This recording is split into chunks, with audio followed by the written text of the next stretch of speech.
का, जड़ कर्म चेतन बंधकारु कर्म के अवसान का, कह कर स्वरूप यथार्थ जग का, जो किया उपकार है उसके लिए जिन वाणी माँ को वंदना शत बार है, वंदना शत बार है, वंदना शत बार है।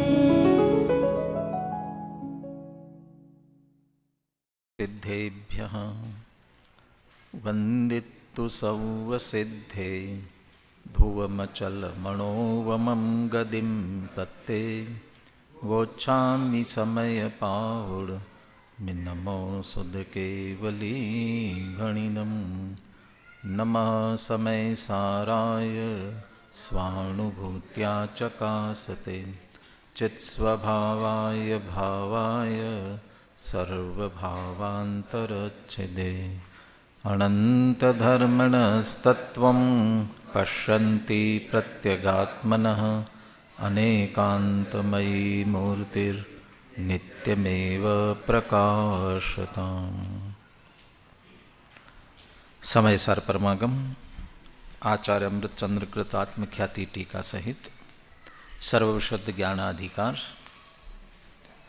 स्वभाव से सर्वविशुद्ध ज्ञान स्वरूप सब आत्माएं हैं और पर्याय में भी ऐसे ही सर्वविशुद्ध हो, इस भावना से सर्वविशुद्ध स्वभाव का भी ज्ञान कराते हैं और पर्याय में जो विभाव विकृति अशुद्धि आती है उसका भी ज्ञान कराते हैं।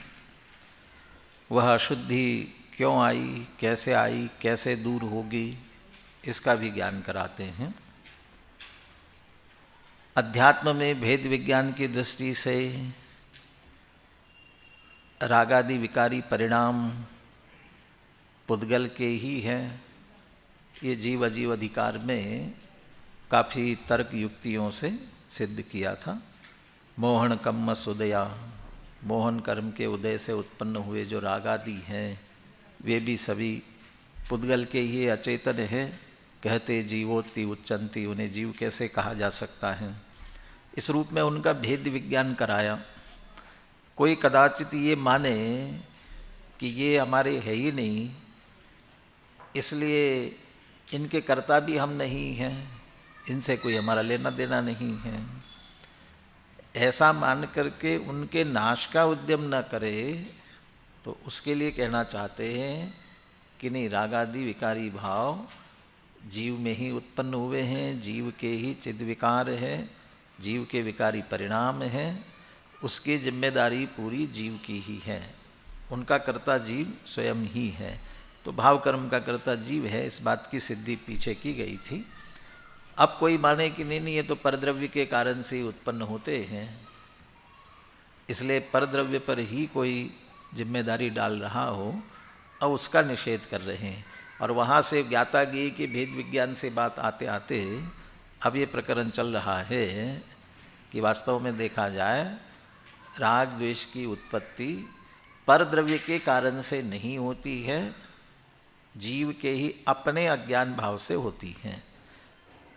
अब उसके लिए तर्क युक्तियाँ चल रही हैं। अब इसमें से पुनः किस तरीके से जीव अपने निर्मल परिणाम रूप उत्पन्न होता है, उसका कर्ता तो स्वयं होता ही होता है, लेकिन विकार रूप परिणमित होता है उसके लिए भी वो स्वयं ही जिम्मेदार है, दूसरा जिम्मेदार नहीं है।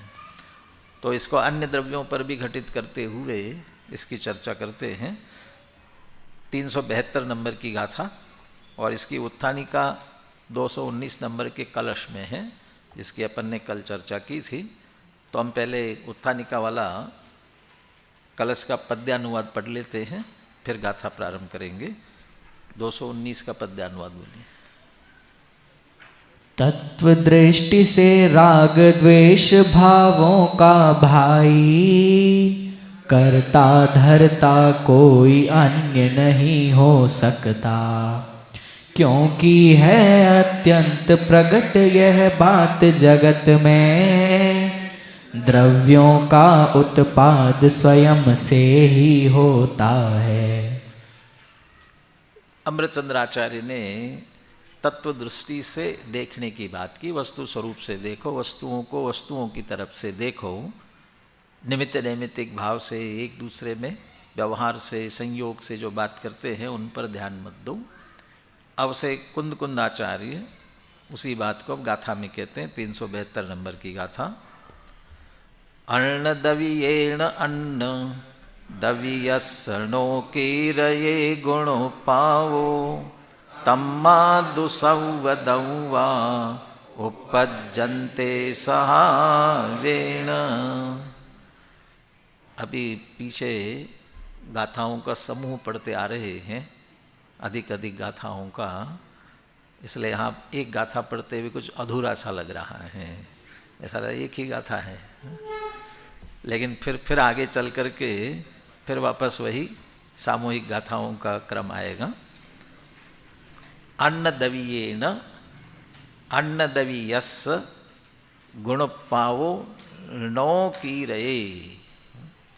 अन्य द्रव्य के द्वारा अन्य द्रव्य के गुणों का उत्पन्न गुणोत्पादक गुण पावो गुणोत्पाद गुणों का उत्पाद नो कीरये नहीं किया जाता, नहीं किया जा सकता है। लेकिन यहाँ थोड़ा अटपटा ऐसा लगता है, अन्य द्रव्य का अन्य द्रव्य नहीं करेगा तो फिर कौन करेगा? अन्य द्रव्य का अन्य द्रव्य तो करेगा, पर द्रव्य का पर करेगा, स्वद्रव्य का स्व करेगा। लेकिन ऐसा नहीं है, वो दोनों अलग अलग हैं। कर्म वाला द्रव्य अन्य और कर्ता वाला द्रव्य अन्य है, ऐसे दो अन्य अन्य हैं, दोनों अन्य अन्य हैं। यानी किसी दूसरे का दूसरा कार्य नहीं कर सकता है, हर एक को अपना अपना कार्य करना पड़ेगा। इस रूप में अन्न दवीये न किसी अन्य द्रव्य के द्वारा किसी और अन्य द्रव्य का गुणों का उत्पाद, तो गुणों के उत्पाद की बात क्यों, द्रव्य का उत्पाद नहीं।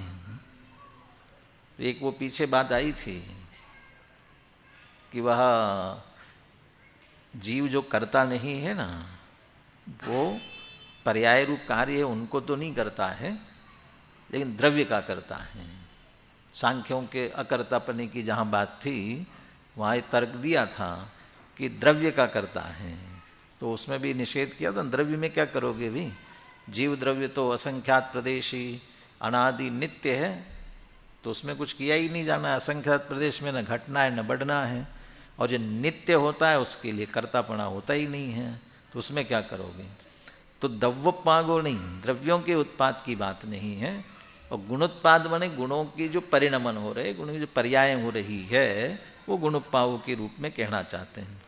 तो अन्य द्रव्य का कोई कार्य है, उस कार्य को कोई अन्य द्रव्य नहीं कर सकता। तम्मादु सवदव्वा उपज्जन्ते सहावेन।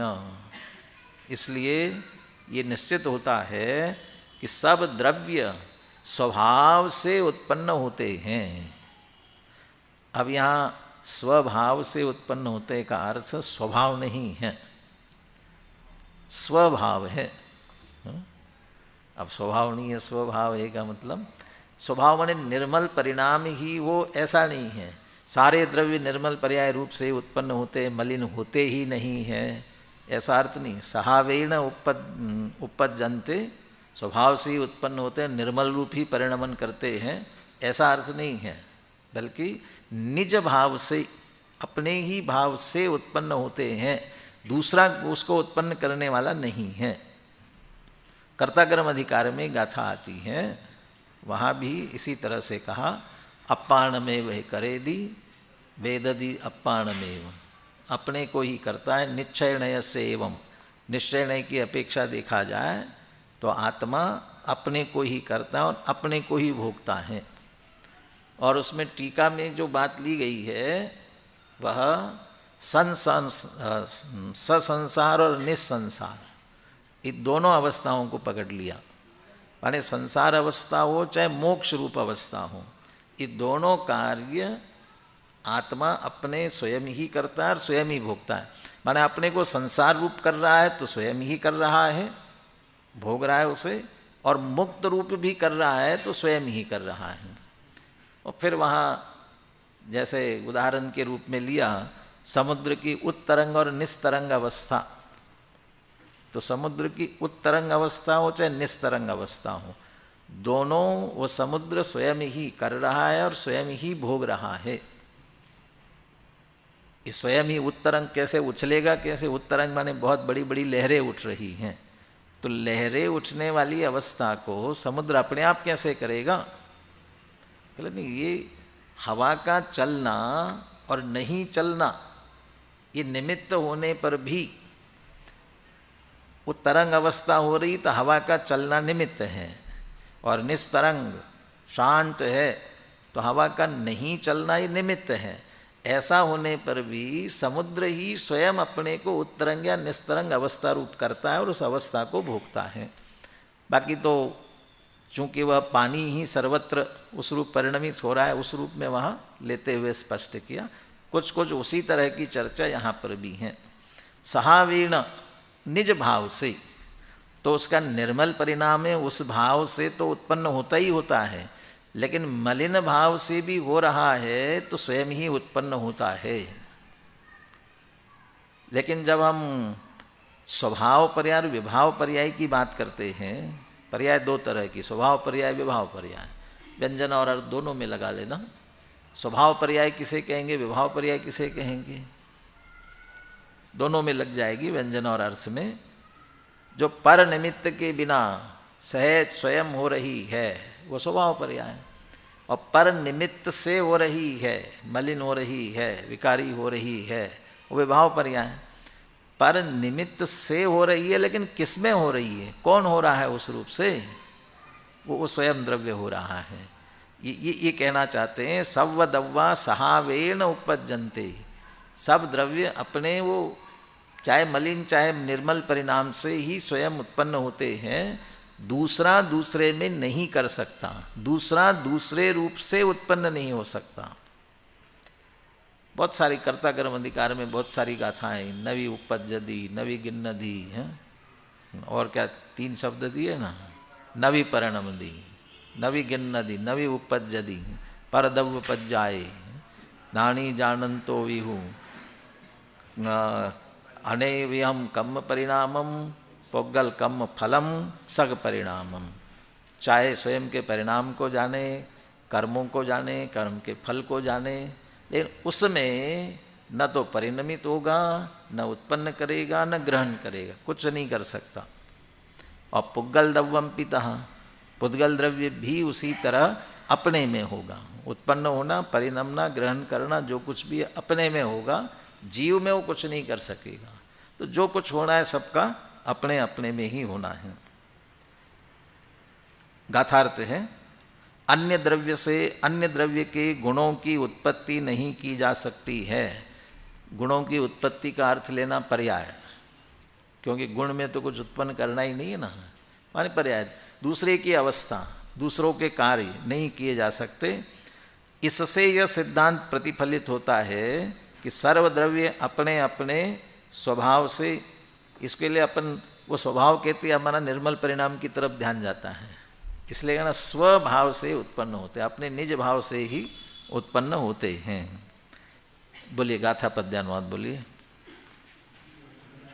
अन्नद वियेण अन्नद वियसणो कीरये गुण पाओ, तम्हादु सबदवा उपज्जन्ते सहावेण।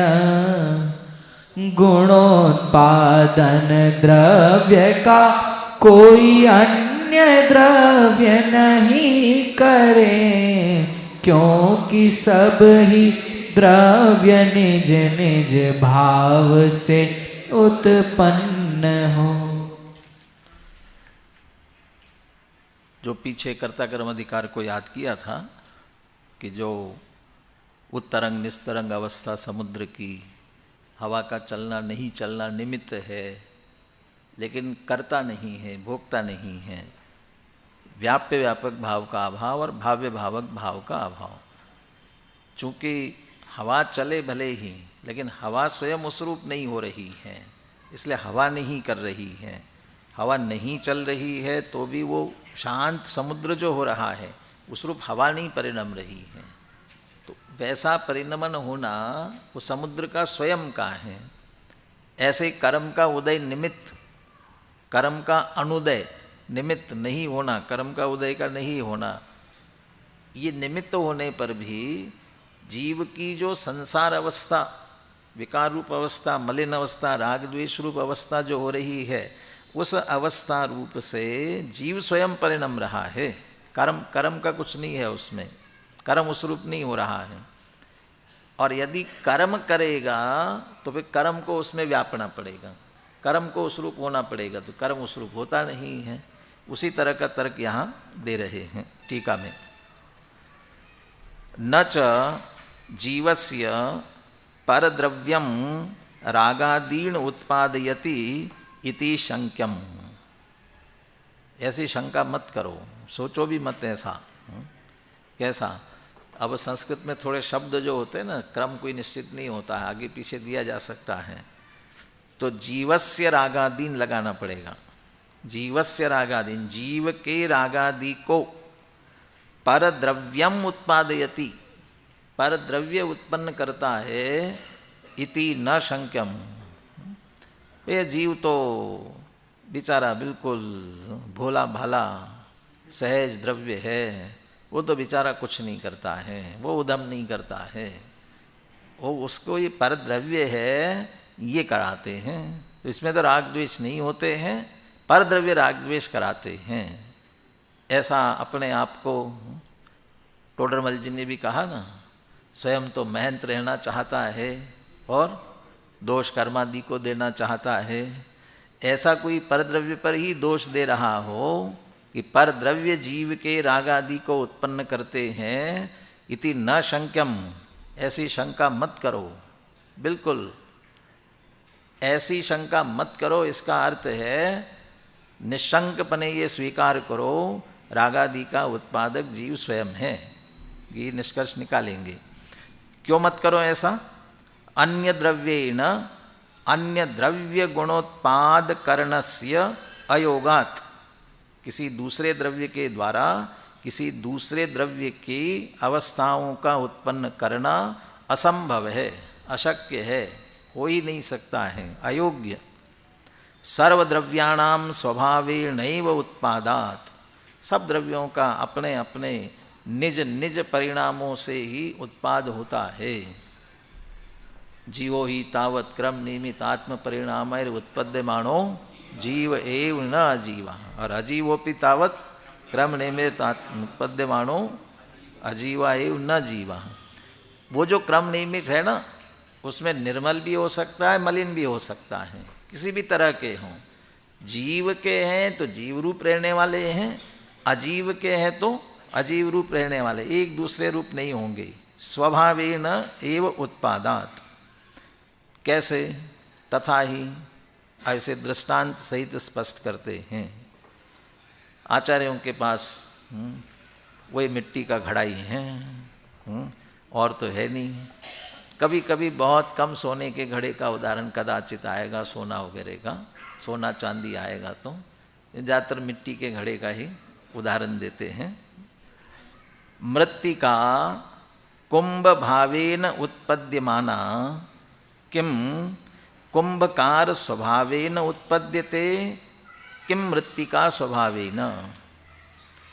घड़ा बना, मिट्टी का घड़ा बना, उस मिट्टी के घड़े का उत्पादक कौन?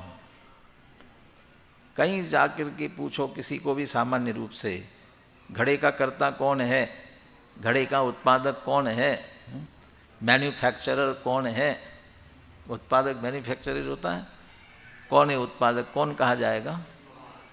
कुम्हारी कहा जाएगा ना। तो यहाँ वही विचार कर रहे हैं। अब वो जो कुम्हार ने घड़ा किया है ना, कुम्हार ने घड़ा बनाया है ना, यदि कुम्हार ने घड़ा बनाया है तो वह कुम्हार के स्वभाव से उत्पन्न होता है या मिट्टी के स्वभाव से? मृत्तिका कुंभ भावेन उत्पद्यमाना, घड़ा घड़े रूप से, मिट्टी घड़े रूप से उत्पन्न होती हुई घट रूप से परिणमित हुई है, वह किम कुंभकार स्वभावेन उत्पद्यते मृत्तिका स्वभावेन, वो कुम्हार के स्वभाव से उत्पन्न होती है कि मिट्टी के स्वभाव से? प्रश्न है ये अमृतचंद्र आचार्य का। अब तर्क करते हैं इसमें। यदि कुंभकार स्वभावेन उत्पद्यते तदा कुंभकर्ण अहंकार निर्भर पुरुषाधिष्ठित व्यापृत कर पुरुष शरीराकारः कुंभः स्यात्। यदि वह कुमार उसका उत्पादक है और कुमार के स्वभाव से उत्पन्न होती है, यदि ऐसा माना जाए तो क्या होना चाहिए? वह कुंभकार उस पुरुष के आकार होना चाहिए। वो पुरुष उत्पन्न करने वाला है ना, उसके स्वभाव से उत्पन्न हो रही है, वो उत्पन्न करने वाला है उसका, तो उसके आकार होना चाहिए, पुरुष आकार। लेकिन पुरुष आकार में कोई भी पुरुष मान लो, तो ऐसा नहीं कहना चाहते हैं, नहीं, कुम्हार के आकार। तो कुम्हार भी तो पुरुष है ना, लेकिन किसी भी कुमार की बात नहीं करना चाहते हैं। कौन सा कुमार? कुंभकर्ण अहंकार निर्भर पुरुष, घड़ा बनाने के अहंकार से भरा हुआ, माने सीधा ये कि मैं घड़ा बना रहा हूँ, ऐसा जिसका उपयोग परिणमित हो रहा है, मैं घड़ा बनाता हूँ ऐसा जिसका उपयोग लगा हुआ है, और साथ में पुरुषाधिष्ठित व्यापृत कर, और उसी में अधिष्ठित जो हाथ है उसके, वो उसमें व्यापार में लगे हुए हैं। व्यापृत कर, जिसके हाथ उसके व्यापार में लगे हुए हैं, तो जिसको पीछे योग और उपयोग शब्दों से कहा हुआ था, जिसका योग और उपयोग उसमें परिणमित हो रहा है। मैं बना रहा हूँ घड़ा, और ऐसा कि मैं घड़ा बनाता हूँ करके बैठा नहीं है, हाथ पैर चला भी रहा है, घड़ा बनाने के अनुकूल चला रहा है। तो अधिष्ठित व्यापृत कर पुरुष, अब वो जो पुरुष है उसके शरीराकार, उसके शरीर का आकार कुंभः स्यात्। यदि कुंभकार के स्वभाव से उत्पन्न होता है तो वह मैं घड़ा बनाता हूँ और घड़ा बनाने में हाथ पैर चला रहा है, उस कुंभकार के पुरुष के आकार का घड़ा होना चाहिए। ऐसा होता है क्या? न च तथा अस्ति। कोई भी घड़ा वैसा बना हुआ है क्या आज तक? अभी आकार का मतलब आपका क्या ध्यान गया तत्काल? माने हाथ पैर वाला पुरुष, ये ध्यान गया ना। अकेले इसी को आकार नहीं कहते हैं। अब मिट्टी के आकार का घड़ा बनेगा तो मिट्टी का आकार का घड़ा कैसा होगा, उसका आकार कैसा होगा, कैसा करोगे? वो तो घड़े का आकार है, मिट्टी का आकार बताओ। पुरुष आकार नहीं, मिट्टी का आकार। तो आकार माने वो स्वभाव से, माने भी पुरुष, जिससे पुरुष बना हुआ है उससे घड़ा नहीं बना हुआ है। पुरुष तो हाड़ मांस का बना हुआ है, तो उससे तो घड़ा बना नहीं है। और उससे कोई घड़ा बना होगा तो छुएगा भी नहीं कोई उसे, तो उस रूप से नहीं बना हुआ है। न च तथा अस्ति। तो वो घड़ा, अच्छा कुंभकार को क्यों याद किया? को निमित्त है उसका, तो उसका जो निमित्त है, जिसके निमित्त से मिट्टी घट रूप परिणमित हो रही है, वो निमित्त हो रहा है, उसके स्वभाव से नहीं परिणमती है। यदि उसके स्वभाव से परिणमती है तो उसके आकार उस रूप होना चाहिए, और वैसी तो होती नहीं है। न च तथा अस्ति। क्यों नहीं होती है? द्रव्यांतर स्वभावेन द्रव्य परिणाम उत्पादस्य अदर्शनात्। द्रव्यांतर स्वभावेन द्रव्य परिणाम उत्पादस्य अदर्शनात्। किसी द्रव्य के परिणाम का परिणमन उत्पन्न होना किसी अन्य द्रव्य रूप से नहीं हो सकता है। सीधे चेतन अचेतन लगा दो। यदि जड़ है, अभी जीव अजीव की अपन ने बात की, जीव का परिणमित होता होता जीव ही रहेगा, अजीव है वह अजीव ही रहना, ये तो बदलने वाले नहीं हैं। उपादान रूप से सोना होगा तो घड़ा किसका बनेगा? सोने का बनेगा। और लोहा होगा तो लोहे का बनेगा। ये भी उदाहरण दिया हुआ है पीछे। यदि स्वर्ण है तो उसके स्वर्ण के आभूषण बनेंगे, लोहा है तो लोहे के कड़े इत्यादि औजार बनेंगे, वो तो वही बनेंगे ना। दिया हुआ लोहा हो और सोने के आभूषण बन जाए, ऐसा तो हो नहीं सकता है। द्रव्यांतर स्वभावेन द्रव्य परिणाम उत्पादस्य अदर्शनात्, किसी द्रव्य का अन्य द्रव्य के स्वभाव रूप से उत्पाद होता हुआ नहीं देखा जाता। कुम्हार है और मिट्टी के घड़े रूप से परिणमित हो जाए, ऐसा हो नहीं सकता है। यदि वो घट रूप से परिणमित नहीं हो सकता है तो उसका उत्पादक कुम्हार नहीं है। तो घड़ा किस स्वभाव से परिणमित हो रहा है, किसके स्वभाव से परिणमित हो रहा है, तो दे रहे हैं आगे। यद्देवं तरहि मृत्तिका कुंभकार स्वभावेन न उत्पद्यते किंतु मृत्तिका स्वभावेन एव।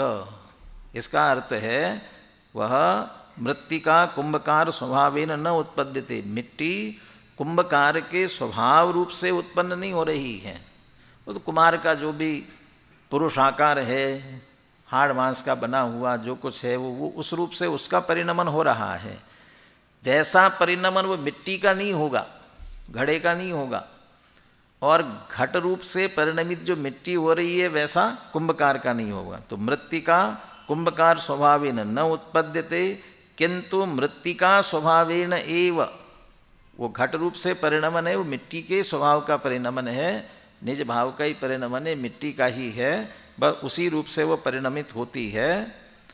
स्वस्वभावेन द्रव्य परिणाम उत्पादस्य दर्शनात्, ऊपर की जो वाक्य कहा बिल्कुल उससे उल्टा। द्रव्यांतर स्वभावेन द्रव्य परिणाम उत्पादस्य दर्शनात्, किसी द्रव्य का उत्पाद किसी अन्य द्रव्य रूप से होता हुआ देखा नहीं जाता है, बल्कि स्वस्वभावेन द्रव्य परिणाम उत्पादस्य दर्शनात्, निज के ही स्वभाव रूप से ही उनका उत्पाद होता हुआ देखा जाता है। जो द्रव्य जैसा होगा वैसा ही परिणमित होगा। और भी उदाहरण आए बहुत सारे। जौ पूर्वक जौ ही होते हैं, जौ बोए जाए बासमती चावल नहीं होते हैं। जैसे नाचार्य कहने वाले हैं, कारणानुविधायिनी कार्याणि, उपादान कारण के अनुसार ही कार्य होता है। तो जो द्रव्य है उसी स्वभाव से होगा, अन्य रूप से नहीं होता है। एवं च सति मृत्तिकाया स्वस्वभाव अनतिक्रमात् न कुंभकारः कुंभस्य उत्पादकः एव। यदि ऐसा है तो मिट्टी अपने स्वभाव का अतिक्रमण न करती हुई होने से, घड़े रूप से स्वयं परिणम रही है, स्वस्वभाव अनतिक्रमणात् न कुंभकारः कुंभस्य उत्पादकः एव, वह कुम्हार घड़े का उत्पादक ही नहीं है। क्योंकि घट रूप से कौन उत्पन्न हो रहा है? मृत्तिका एव कुंभकार स्वभावम अस्पृशन्ति स्वस्वभावेन कुंभभावेन उत्पद्यते।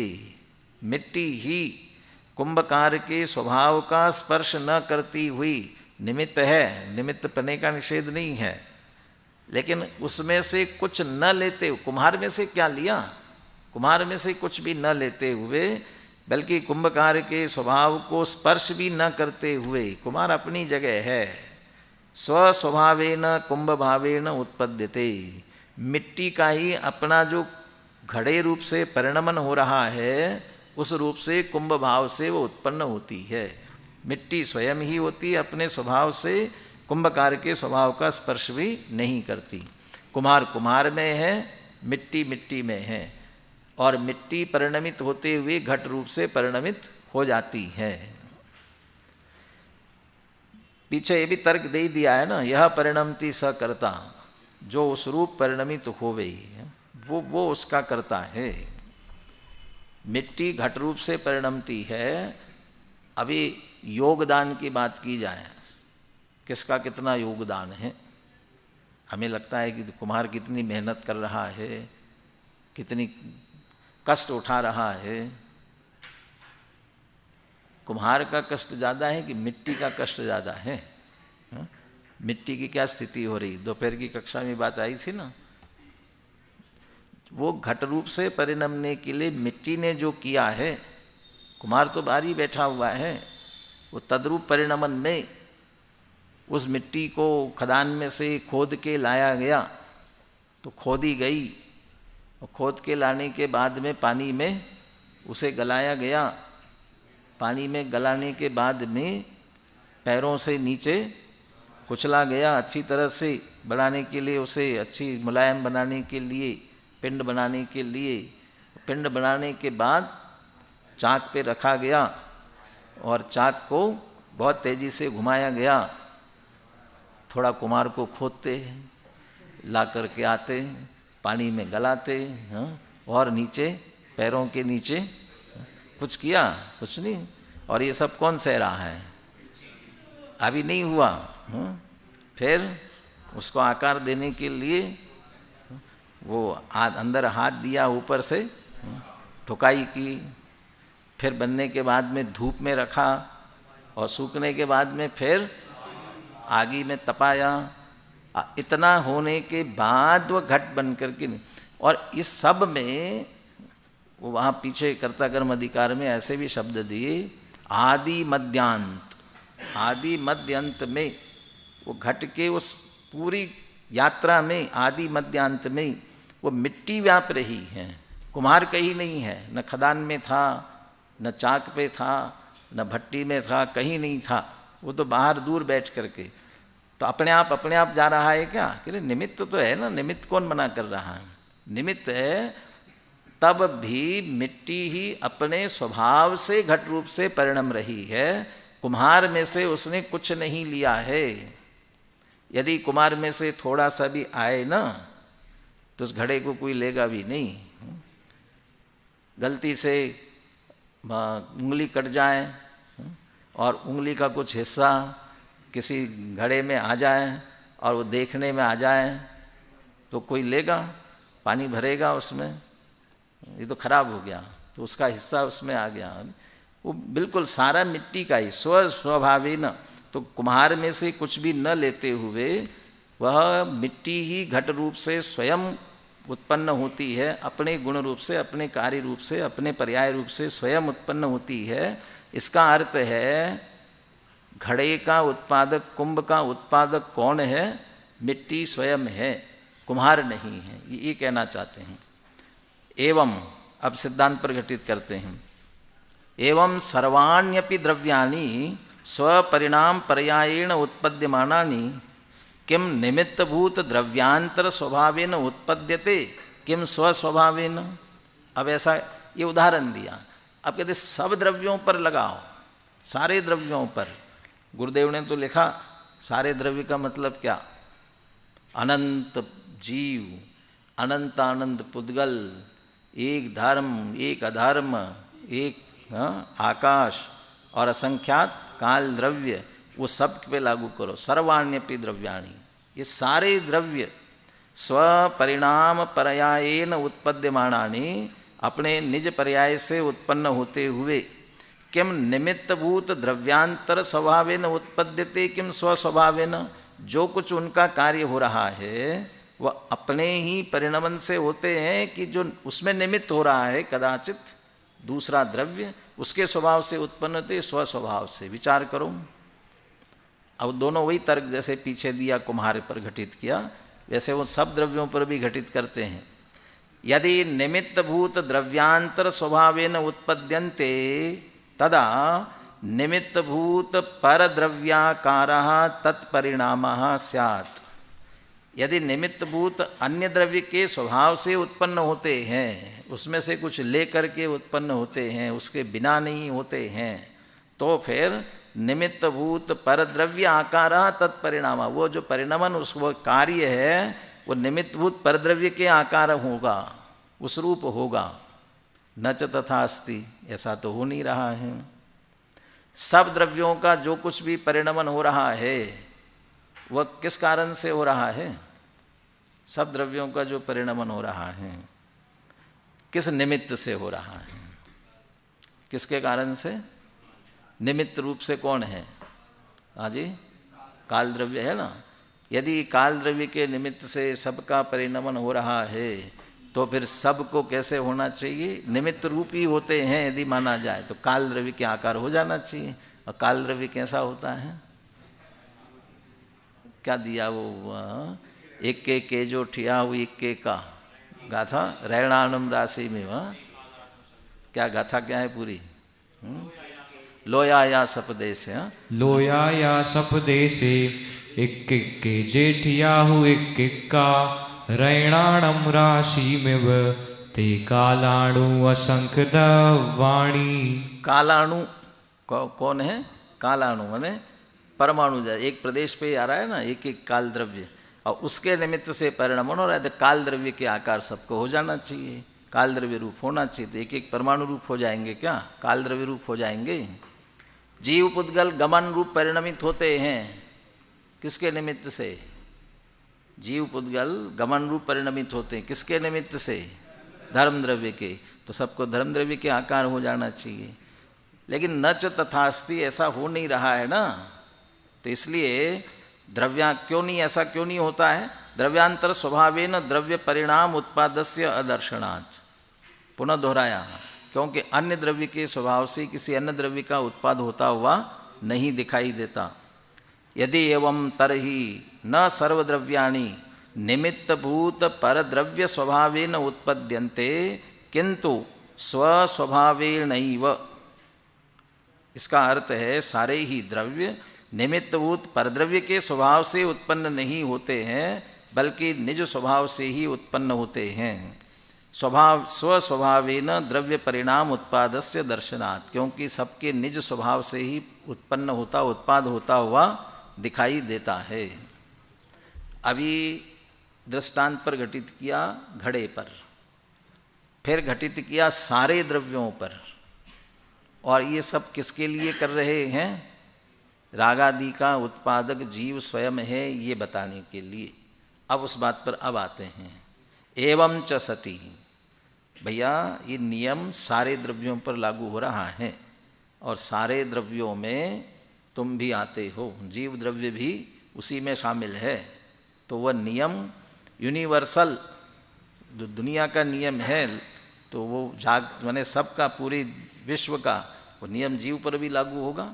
एवं च सति सर्वद्रव्याणाम स्वस्वभाव अनतिक्रमात् न निमित्तभूत द्रव्यांतराणि स्वपरिणामस्य उत्पादकानि एव। जब सारे द्रव्य ही अपने स्वभाव को छोड़ते नहीं हैं, प्रत्येक द्रव्य अपने अपने स्वभाव रूप परिणमता है, तो निमित्तभूत द्रव्यांतराणि, जो बाकी के निमित्त बनने वाले अन्य द्रव्य है, वे स्वपरिणामस्य उत्पादकानि एव, न आ गया बीच में आता है, न निमित्तभूत द्रव्यांतराणि, निमित्तभूत जो अन्य द्रव्य है वे इस द्रव्य के स्वपरिणामस्य न उत्पादकानि है, उत्पादक ही नहीं है। निमित्तभूत दूसरा द्रव्य इसका उत्पादक नहीं कहा जा सकता।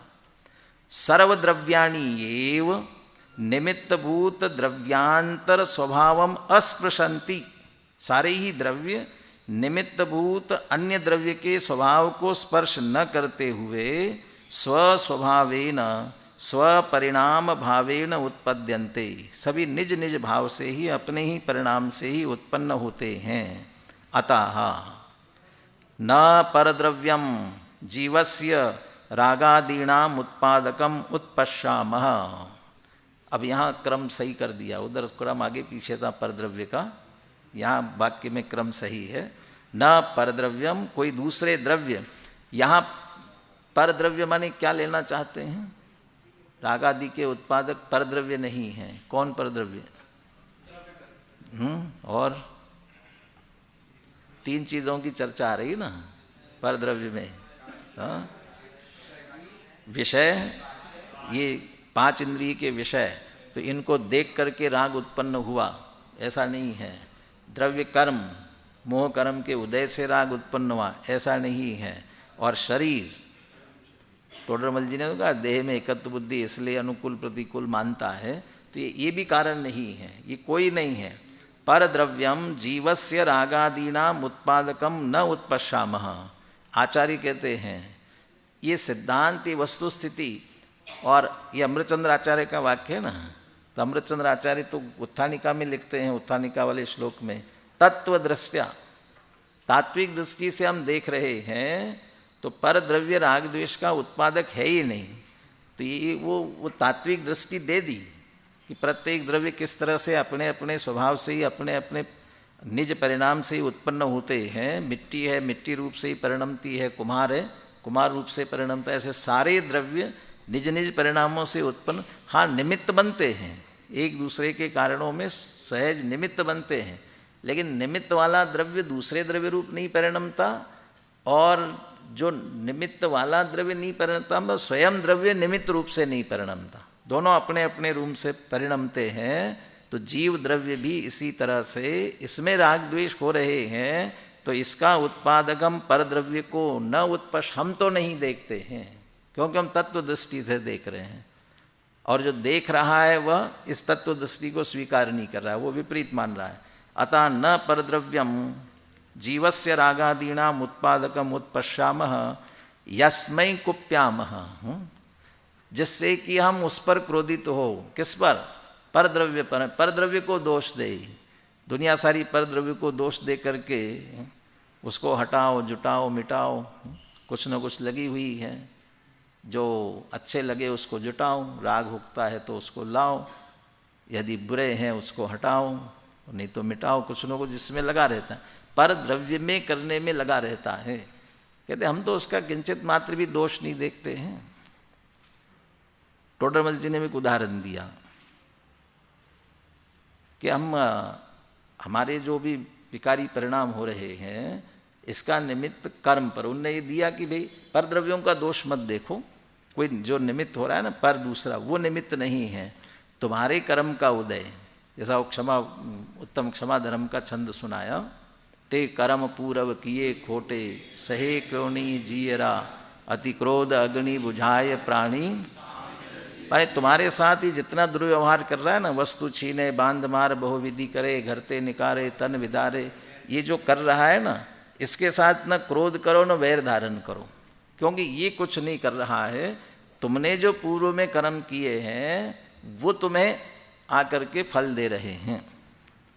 तो शिष्य ने पूछा, यदि ये कर्म कर रहे हैं तो उनमें तो हम राग द्वेष नहीं करेंगे, एक कर्म में तो राग द्वेष करना कि नहीं करना, कर्म में तो राग द्वेष करना ना। तो उसके लिए उन्होंने उदाहरण से ही उत्तर दिया, तुम कर्म में राग द्वेष करना चाहते हो, उन्होंने कहा कोई पत्थर पड़ा हो और कोई पत्थर अपने हाथ से उठावे और अपने सिर पर मारे और फिर दोष किसे दे? पत्थर को दे, तो किसका दोष है? पत्थर का है कि स्वयं का है? ऐसा ही ये कर्म, जिन कर्मों में तुम राग द्वेष करना चाहते हो, ये कर्म कहाँ से आए? कर्म अपने आप तो आए नहीं है, और स्वयं अपने आप तुम्हारे लिए सुख दुख के कारण नहीं बन पा रहे हैं। तुमने ही पहले विकार रूप परिणाम किया था, उसके निमित्त से बंधे थे, ये उदय में आए हैं, और उदय में आने पर तुम ही स्वयं राग द्वेष करके पुनः दुखी हो रहे हो। इसलिए इनका कोई रंच मात्र भी दोष नहीं है, कर्मों का भी। ऐसे कह रहे कस्में यस्में कुप्याम, किस पर हम क्रोध करें, किसको दोष दे? ना तो पर द्रव्य कोई, न कर्म कोई कारण नहीं है, एकमात्र अपना ही जीव ही स्वयं अपने अज्ञान भाव से राग द्वेष रूप परिणम रहा है। इसलिए सारी जिम्मेदारी जीव की ही है। इसलिए दूसरों को दोष मत दो, अपने दोष देख करके इनको दूर करो। जल्दी से हम दो चीज़ें पढ़ लेते हैं। 3 नंबर पेज, पेज नंबर 3। कौन सा 3 नंबर पेज? अभी नया आ गया ना, 5वें का पूर्वार्ध, इसमें 3 नंबर का पेज। इसमें जयचंद जी छाबड़ा का भावार्थ दिया है। आत्मा में रागादि उत्पन्न होते हैं, सो वे अपने ही अशुद्ध परिणाम है। यदि निश्चय ने से विचार किया जाए तो अन्य द्रव्य रागादि का उत्पन्न करने वाला नहीं है। देखिए यह भाषा बदल गई। निश्चय ने से अन्य द्रव्य रागादि का उत्पन्न करने वाला नहीं है, और पीछे कहा था निश्चय से वो कर्म ही उसका कारण है, जीव नहीं है। अब यहाँ कह रहे हैं अन्य द्रव्य कारण नहीं है, निश्चय से कौन है? अन्य द्रव्य रागादि का उत्पन्न करने वाला नहीं है, अन्य द्रव्य उनका निमित्त मात्र है, क्योंकि अन्य द्रव्य के गुण पर्याय अन्य द्रव्य उत्पन्न नहीं करता, यह नियम है। जो यह मानते हैं, ऐसा एकांत ग्रहण करते हैं कि पर द्रव्य ही मुझ में रागादि को उत्पन्न करते हैं, वे नए विभाग को नहीं समझते, वे मिथ्या दृष्टि है। ये रागादिक जीव के सत्व में उत्पन्न होते हैं, पर द्रव्य तो निमित्त मात्र है, ऐसा मानना सम्यक ज्ञान है। इसलिए आचार्य देव कहते हैं हम राग द्वेष की उत्पत्ति में अन्य द्रव्य पर कोप क्यों करें, राग द्वेष का उत्पन्न होना अपना ही अपराध है, इसलिए हमें ही सुधरना पड़ेगा, पर द्रव्यों को दोष देने से काम नहीं चलेगा। जैसे नाचार्य क्या कहते हैं, 3 पंक्तियां छोड़ के आगे, कुंभकारादि बहिरंग निमित्तभूत अन्य द्रव्य के द्वारा उपादान रूप मिट्टी के अचेतन गुण का नाश नहीं किया जाता। कुंभकार चेतन है ना, तो घड़े में कुछ कर रहा है तो अचेतन गुण का नाश नहीं किया जाता, क्योंकि चेतन गुण का अचेतन द्वारा और अचेतन के अचेतन गुण का चेतन द्वारा नाश नहीं किया जा सकता। इसलिए मिट्टी आदि सभी द्रव्य जो घटादि रूप में उत्पन्न होते हैं, वे सभी अपने उपादान कारण से ही मिट्टी रूप रहते हुए ही उत्पन्न होते हैं, कुंभकारादि बहिरंग निमित्त रूप नहीं, क्योंकि उपादान कारण के सदृश ही कार्य होता है, ऐसा अटल सिद्धांत है। अब ये जो पैराग्राफ आ रहा है ना, ये आगे की गाथाओं का सूचक है। इससे यह सिद्ध होता है यद्यपि अज्ञानी के रागादि पंचेंद्रिय के विषय रूप शब्दादि बहिरंग निमित्त पूर्वक उत्पन्न होते हैं। किसी ने गाली दी तो क्रोध आता है, किसी ने प्रशंसा की तो उसके प्रति राग होता है, ये शब्द आदि के निमित्त से होते हैं।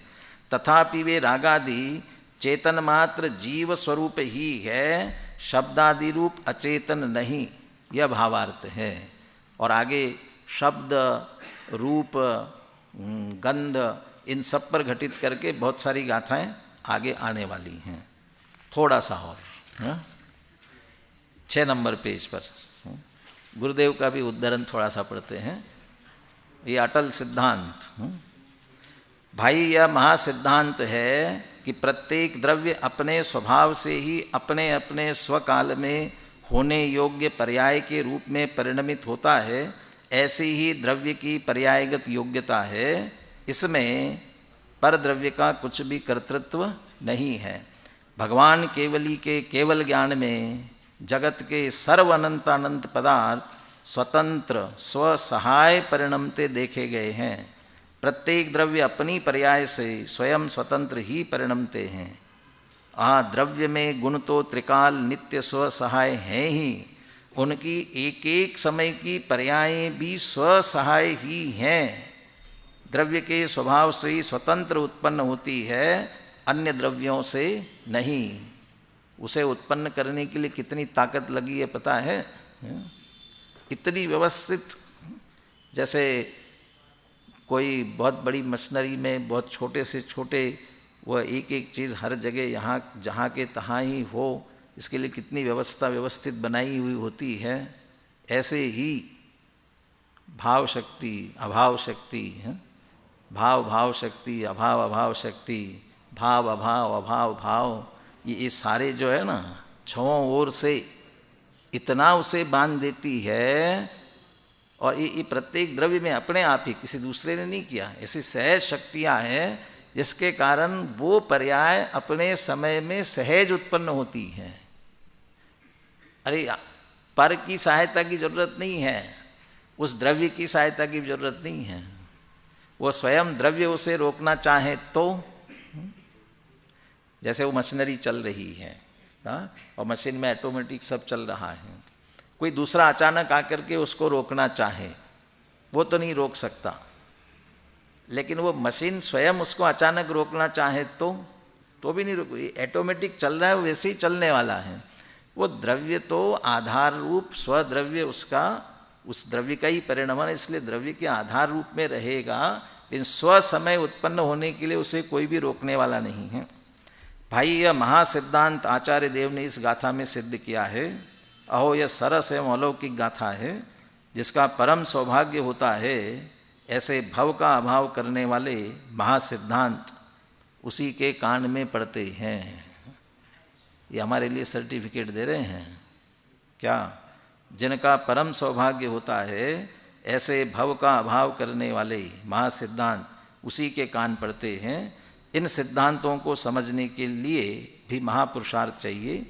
अज्ञानी जीव के पास यदि जीवन भर की कमाई से 10-20 लाख की पूंजी हो गई हो तो कमाने का अभिमान करता है और सारी जिंदगी परिग्रहानंदी रौद्र ध्यान करता है।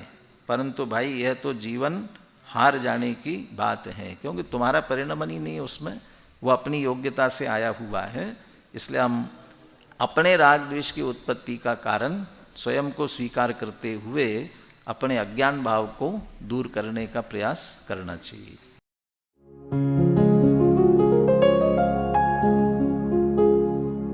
निज निधि निज में बताए, यह अनंत उपकार है उसके लिए जिन वाणी माँ को वंदना शत बार है, वंदना शत बार है, वंदना शत बार है।